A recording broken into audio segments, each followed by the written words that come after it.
Avis vascular centre మన దేశంలోనే the best varicose vein hospital.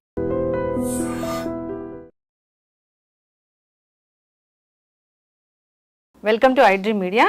So పూర్వకాలంలో బొడ్డులో నూనె వేయడం ఖచ్చితంగా చేసేవారు. దానివల్ల ఏంటంటే చాలా రకాల ఆరోగ్య లాభాలు కలుగుతాయని నమ్మేవారు. ఇక కొన్ని రోజులు గడిచాక దాన్ని పాటించడం లేదు, అనారోగ్య సమస్యలు వెంటాడుతూనే ఉన్నాయి. అయితే బొడ్డులో నూనె వేయడం వెనుకున్న సైంటిఫిక్ రీజన్ ఏంటి, మరి ఏ ఆయిల్స్ వేస్తే ఎలాంటి అనారోగ్య సమస్యలకు చెక్ పెట్టవచ్చు, వివరాలు తెలుసుకుందాం. ఈరోజు మనతో పాటు ఉన్నారు ప్రముఖ vegetable therapist and sun spiritual society founder Vikramaditya Guruji గారు. గురుగారు నమస్కారం అండి. సూర్యోస్మి తల్లి. గురూజీ, అంటే మనం పూర్వకాలంలో ఒకప్పుడు పాటించి మర్చిపోయినవి వాటిని సైంటిఫిక్ రీజన్స్తో పాటు చెప్తూ ఉన్నారు. అయితే ఈ బొడ్డులో నూనె వేయడం అనేది మనం జనరల్గా ఒక 5-6 ఏళ్ళ పిల్లల వరకు చేస్తాం, అలాగా తర్వాత మర్చిపోతారు. ఇప్పుడైతే అసలు పూర్తిగా మర్చిపోయారు. సో అసలు ఎందుకు బొడ్డులో నూనె అనేది ఎందుకు వేయాలి, ఆ పద్ధతిని ఎందుకు పాటించాలి, ఏ ఆయిల్స్ యూస్ చేస్తే ఎలాంటి ఆరోగ్య లాభాలు కలుగుతాయి?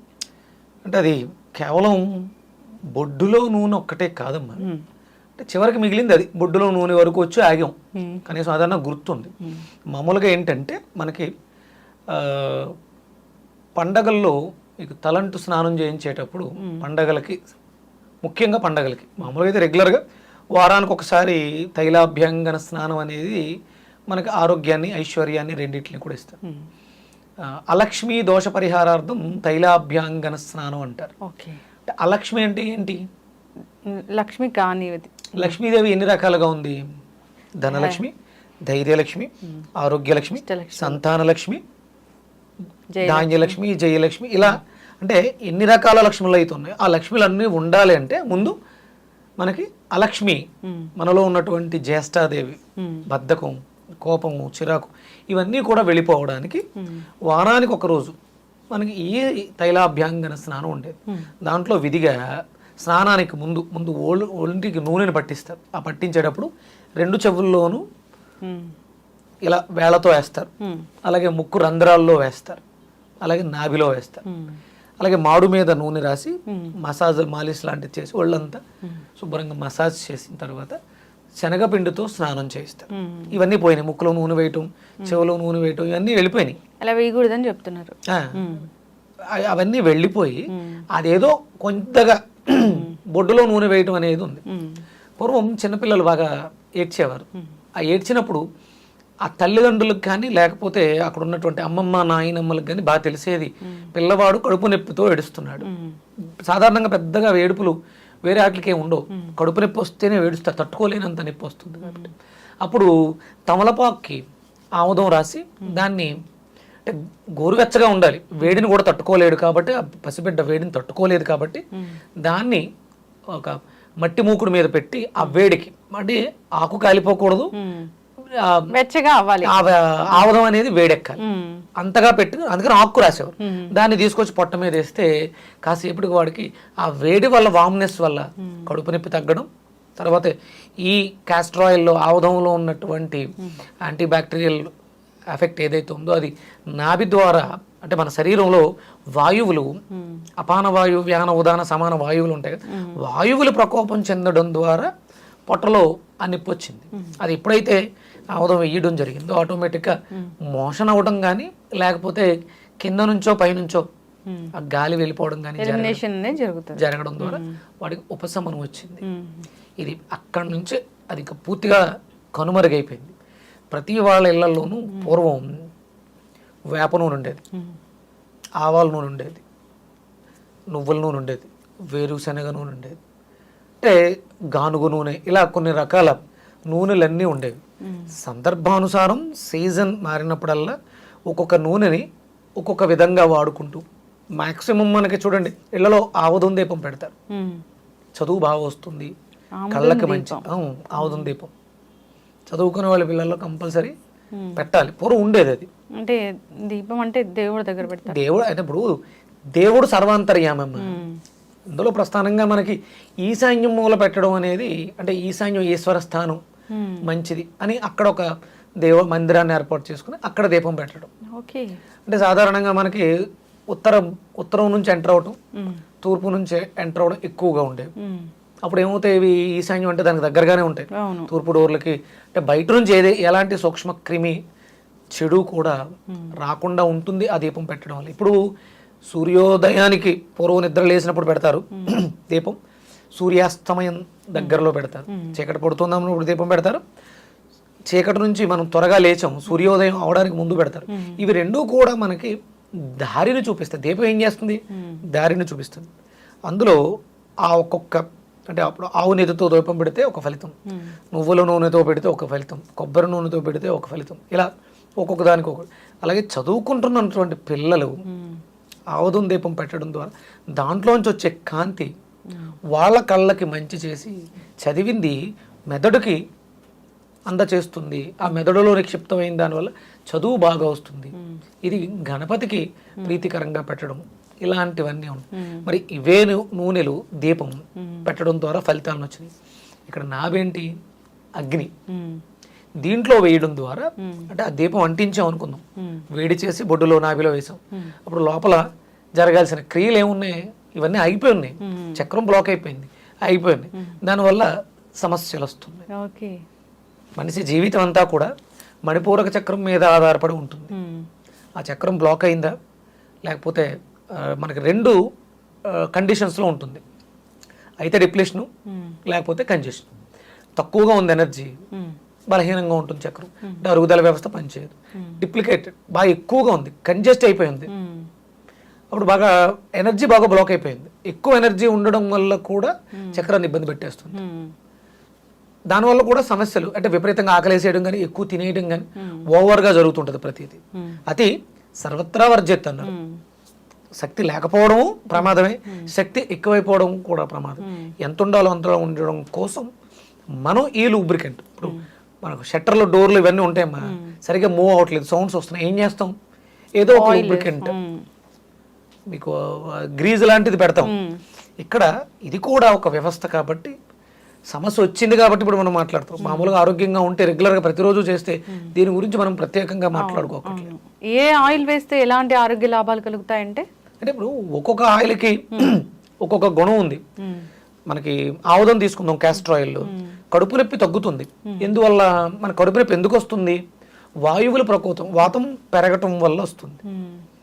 దాని నుంచి ఒకటే బ్లోటింగ్ ఉంది, కడుపు ఉబ్బరంగా ఉంది అన్నప్పుడు మనం ఆముదాన్ని వేడి చేసి నైట్ పడుకునేటప్పుడు బొడ్డులో ఒక 2 చుక్కలు వేసి శుభ్రంగా మసాజ్ చేసుకుని పడుకుంటే ఈ వాతం వల్ల వచ్చినటువంటి కడుపు నొప్పులు, మీకు లేడీస్లో మెన్సెస్ పెయిన్స్, వీటికి అద్భుతంగా పనిచేస్తుంది. అలాగే ఇప్పుడు నువ్వుల నూనె ఉంది, నువ్వులలో ఉండేది ఏంటి, కాల్షియం. కాల్షియం డెఫిషియన్సీ వల్ల వచ్చే ప్రాబ్లమ్స్ ఏంటి, పెయిన్స్, మోకాళ్ళ నొప్పులు, జాయింట్ పెయిన్స్ ఇలాంటివి వస్తాయి. అంటే నువ్వుల నూనెని వేడి చేసి బొడ్డులో వేసి మసాజ్ చేయడం ద్వారా ఏం తగ్గుతుంది, పెయిన్ రిలీఫ్ ఆయిల్ అది. ఇప్పుడు మీకు ఫెర్టిలిటీ ప్రాబ్లమ్స్ బాగా ఎక్కువగా ఉంది, స్త్రీలలో అండవృద్ధి లేదు. మీకు కొబ్బరికాయని తీసుకోండి, కొబ్బరికాయ మధ్యలో హాలో ఉంటుంది, ముందు వాటర్ ఉంటుంది, తర్వాత అదే వాటరు లోపల ఉన్నటువంటి మొత్తం ఆ పదార్థం, తెల్లటి పదార్థం కూడా, కొబ్బరి కూడా మీకు పువ్వుగా మారిపోతుంది. తర్వాత అదే మళ్ళీ జీవాన్ని తీసుకొని మొలకెత్తుతుంది. అంటే ఇది పిండోత్పత్తికి దోహదం చేస్తుంది. కొబ్బరి నూనె బొడ్డులో వేసుకుంటే ఫెర్టిలిటీ సమస్య నుంచి బయటపడేస్తుంది. మీకు అక్కడ లాజిక్ చూడండి. ఇప్పుడు నువ్వులలో హాలో ఉండదు, పప్పాయిని సూచిస్తారు, పప్పాయి కూడా హాలో ఉంటుంది, దాంట్లో గింజలు ఉంటాయి, అది మొలకెత్తడానికి. అంటే చాలా సింబాలిక్ గా చెప్పారు. ఇదంతా పూర్వులు మనకి చెప్పినటువంటి. కొబ్బరిలో కూడా ఆ ఫెర్టిలిటీకి సంబంధించి లోపల నీరు, మీకు ఊంబులో ఏముంటుంది, జలం ఉంటుంది, ఆ జలంలో పిండం అభివృద్ధి చెందుతుంది. కొబ్బరిలో ఉండేది ఫస్ట్ లేతగా ఉన్నప్పుడు జలం ఉంది, తర్వాత అది కొబ్బరిగా పరిణామం తీసుకుంది. అంటే మీ యూట్రస్ లో దాన్ని ఏమంటారు, ఎండోమెట్రియోసిస్, మెత్తటి పొర, దాన్ని అంటిపెట్టుకుని పిండం డెవలప్ చెందింది. ఆ వాటర్ అందులో ఉన్నటువంటి కణం వృద్ధి చెంది పిండంగా పెరిగింది. రేపొద్దున అది పువ్వుగా మారింది, ఆ పువ్వు మొలకై బయటకు వచ్చింది, బిడ్డ బయటకు వచ్చింది. ఇంత లాజిక్. ఇది కొబ్బరి నూనె అంటే ఇన్ఫెర్టిలిటీ సమస్యలతో ఇది ఒకటే కారణం కాదు, ఇది మనకి సపోర్ట్ చేస్తుంది.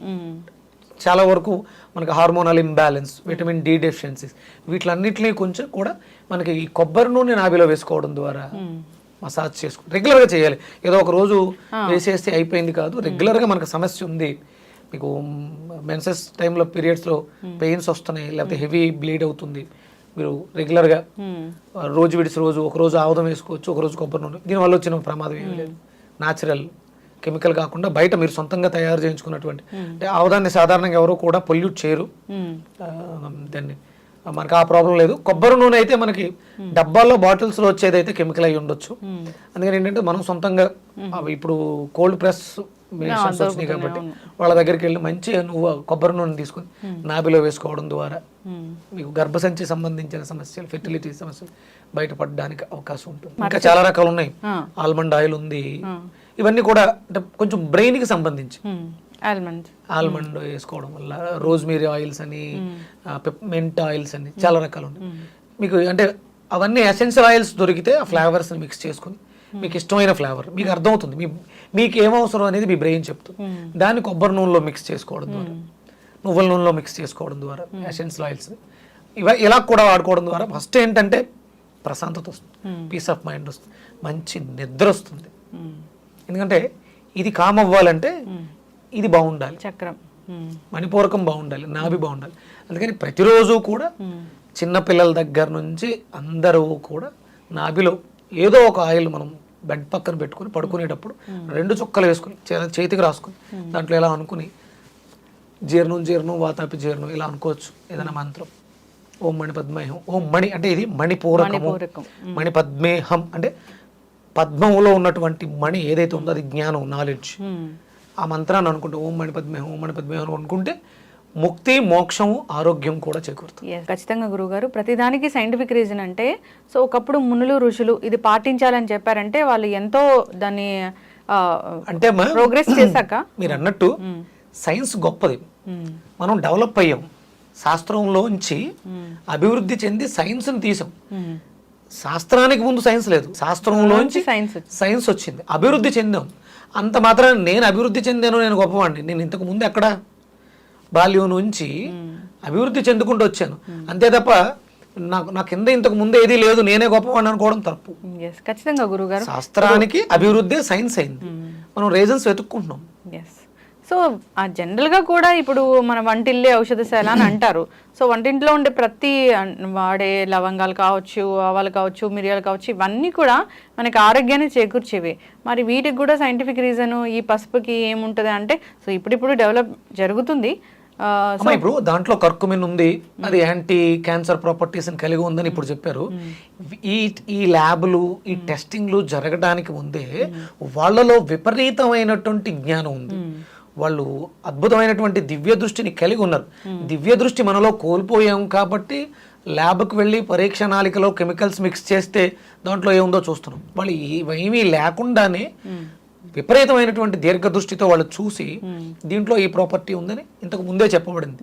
ఇది ప్రతి వేదాల్లోనూ, పురాణాల్లోనూ, ఇతిహాసాల్లోనూ మన ఔషధాల గురించి, వీటి గురించి, అథర్వణ వేదంలో ఆయుర్వేదం గురించి, అందులో ఉన్నటువంటి ఔషధాల గురించి ఇంతకు ముందు ఎప్పుడో చెప్పారు. వాటిని మనం డీకోడ్ చేస్తాం తప్ప మనం ఏం పుట్టించట్లేదు. ఖచ్చితంగా గురుగారు చాలా చక్కగా చెప్పారండి. పాటించాలని కోరుకుందాం. పెద్దలు ఏదైనా చెప్తే అది చద్దన్నం మూటే అంటారు, ఎంత మంచిదో అది.